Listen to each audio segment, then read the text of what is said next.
안녕하세요. 코인의 미친놈의 코미놈입니다. 비트코인과 비트코인 캐시 그리고 이더리움과 이더리움 클래식이 원래는 하나의 암호화폐였던 걸 아시나요? 오늘은 과거에 하나였던 암호화폐들이 왜 이렇게 분리가 되었는지 알려드릴게요.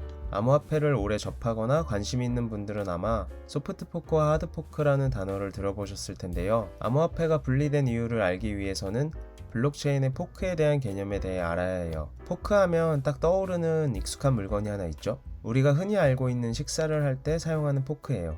이 포크에는 또 다른 의미가 있는데 바로 분기라는 뜻이에요. 뜻과 같이 포크를 자세히 보면 포크의 끝쪽이 여러 갈래로 나뉘어져 있는데 이처럼 블록체인 상에서의 포크도 체인을 여러 갈래로 나눈다는 의미에서 분기의 의미로 사용되고 있어요. 하지만 모든 포크가 꼭 분리가 되는 건 아니기 때문에 영상을 끝까지 봐주세요. 한 방향으로 이어지는 성질을 가지고 있는 블록체인을 굳이 포크를 하려는 이유는 무엇일까요? 블록체인이 왜 한 방향 구조인지 궁금하신 분들은 오른쪽 상단에 영상 7분 28초부터 시청해 주시면 됩니다. 일반적으로 포크를 하는 이유는 기존 블록체인에서 발생한 문제점을 개선하기 위한 업데이트라고 볼 수 있어요. 업데이트 방식에 따라 소프트 포크, 하드 포크로 나누어지고 특정 하드 포크에 의해서 새로운 암호화폐가 생겨납니다. 이제 포크에 대해서 좀 더 자세히 알아볼게요. 먼저 소프트 포크란 기존 체인을 분리시키지 않고 새로운 규칙을 추가하여 기존의 블록체인에 이전 버전의 블록과 새로운 규칙이 추가된 블록이 공존하는 것인데요. 예를 들어 기존의 블록체인이 가지고 있는 블록 사이즈를 1MB에서 5MB로 크기를 조절한다면 기존의 1MB 크기의 블록과 5MB 크기의 블록이 하나의 체인에 같이 있는 거예요. 블록을 검증 및 생성하여 블록체인을 연결하는, 즉 블록체인을 운영하는 노드들은 새로운 규칙이 추가된 내용을 업데이트를 하지 않아도 계속 블록을 생성하고 이에 대한 보상을 받을 수 있어요.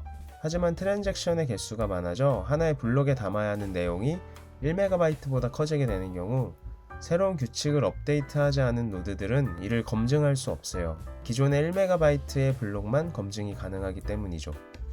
검증을 못한다는 것은 보상을 받을 수 없다는 의미이므로 장기적으로 블록체인을 운영하는 노드들은 보상을 받기 위해 새로운 규칙으로 업데이트를 할 수밖에 없습니다. 블록체인의 운영에는 많은 리소스와 비용이 들기 때문이죠. 기술적인 내용을 배제하고 조금 더 쉽게 비유하면 소프트 포크란 파워포인트의 업그레이드라고 생각하면 좋을 것 같아요. 예전 버전의 파워포인트에서 업데이트를 하지 않는 한 신규 기능들은 사용할 수 없지만 신규 버전에서 만든 파워포인트 문서는 열어볼 수 있는 것처럼요. 이와 달리 하드포크란 업데이트로 인해 기존의 블록체인과 상호 호환이 불가능한 새로운 블록체인을 생성하는 것이에요. 새로운 블록체인을 생성한다는 것은 새로운 암호화폐를 만든다는 것과도 같은데요. 블록체인이 포크될 때는 기존의 정보를 모두 가진 상태로 블록이 나뉘기 때문에 이전까지 생성된 블록체인과 함께 채굴된 코인의 수량도 유지가 되기 때문이에요. 즉 하드포크 시 새로운 블록체인이 생겨난다 해도 암호화폐가 처음부터 발행되는 것이 아니라 현재까지 채굴된 암호화폐의 수량도 유지가 됩니다. 이런 이유로 종종 거래소 또는 지갑에 암호화폐를 보관할 경우 기존의 암호화폐 수량과 동등한 비율로 새로운 암호화폐를 지급받는 것이고요. 예를 들면 비트코인 캐시, 비트코인 캐시 SV 이런 것들이 있겠죠. 하드포크는 다시 한번 두 가지로 나눌 수 있는데요. 첫 번째 플랜드 하드포크, 두 번째 컨트로버셜 하드포크. 첫 번째 거부터 말씀드리면 플랜드 하드포크의 경우 이름 그대로 계획된 포크로 블록체인을 운영하는 커뮤니티에서 컨센서스를 이뤄 진행되는 포크로 모든 노드들은 신규 업데이트를 해야지만 보상을 받을 수 있어요. 노드를 운영하는 일부 사용자들의 경우 업데이트를 안 할 수도 있겠지만 그렇게 유지되는 블록체인은 아무도 사용하지 않을 가치가 없는 체인이기 때문에 발생되는 보상 또한 0에 수렴하게 됩니다. 기본적으로 노드를 운영하기 위해서는 높은 비용이 수반되기 때문에 결과적으로 모든 노드들은 업데이트를 하고 가치가 있는 암호화폐로 보상을 받기 위해 새로운 블록체인을 사용할 수밖에 없는 거죠. 과거 이더리움에서 수차례 하드포크가 진행되었음에도 새로운 암호화폐가 생겨나지 않은 이유가 바로 블록체인을 운영하는 노드들 간의 컨센서스에 의해 계획된 하드포크로 포크가 진행되었기 때문이에요. 마지막으로 오늘의 하이라이트인 컨트로버셜 하드포크에 대해서 말씀드릴 건데요. 컨트로버셜 하드포크는 플랜드 하드포크와 달리 커뮤니티 내 컨센서스가 이루어지지 못하고 다수의 세력에 의해서 업데이트를 원하지 않는 경우인데요. 이 경우 포크를 진행할 경우 2개 이상의 세력에 의해 각기 다른 블록체인이 지속적으로 유지가 돼요. 앞서 말한 암호화폐들이 바로 이때 추가적으로 발생되고요. 따라서 이런 경우는 커뮤니티에 의해 블록체인이 계속 운영되기 때문에 암호화폐의 가치가 0으로 수렴하지 않을 가능성도 높고요. 이렇게 생긴 대표적인 암호화폐들이 바로 비트코인과 비트코인 캐시, 그리고 이더리움 클래식과 이더리움이에요. 아마 이더리움이 바로 생긴 거라고 생각하신 분들도 계실 텐데, 이더리움은 2016년 다오 해킹 사태로 잃어버린 360만 개의 암호화폐를 되찾고자 이전 트랜잭션을 되돌리는 하드포크로부터 생성되었어요.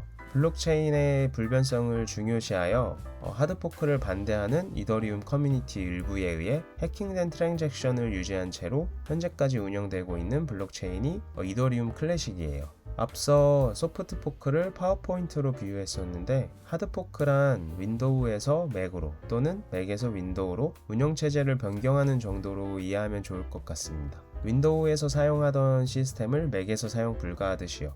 반대도 동일하고요. 마지막으로 컨트로버셜 하드포크로 인해 비트코인으로부터 생겨난 코인들을 짧게 소개해 드릴게요.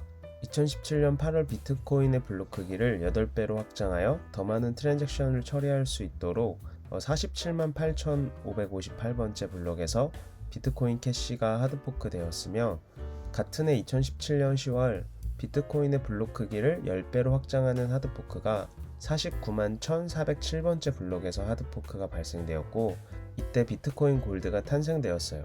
또한 하드포크된 비트코인 캐시에서도 2018년 11월 비트코인 캐시의 블록 크기를 128MB로 확장하여 대규모 거래 처리를 지원하고자 한 하드포크가 발생됨에 따라 비트코인 캐시 SV가 탄생하였고, 비트코인 캐시의 블록 크기를 32MB에서 최대 128MB까지 동적으로 조절할 수 있는 새로운 규칙을 도입하여 더 많고 빠른 트랜잭션 속도를 제공하는 비트코인 캐시 ABC가 탄생했어요.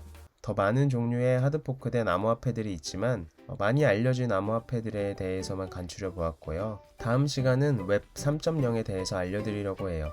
웹 3.0과 암호화폐가 무슨 관계가 있는지 궁금하시다면 구독 눌러주시고 다음에 또 봐요. 안녕.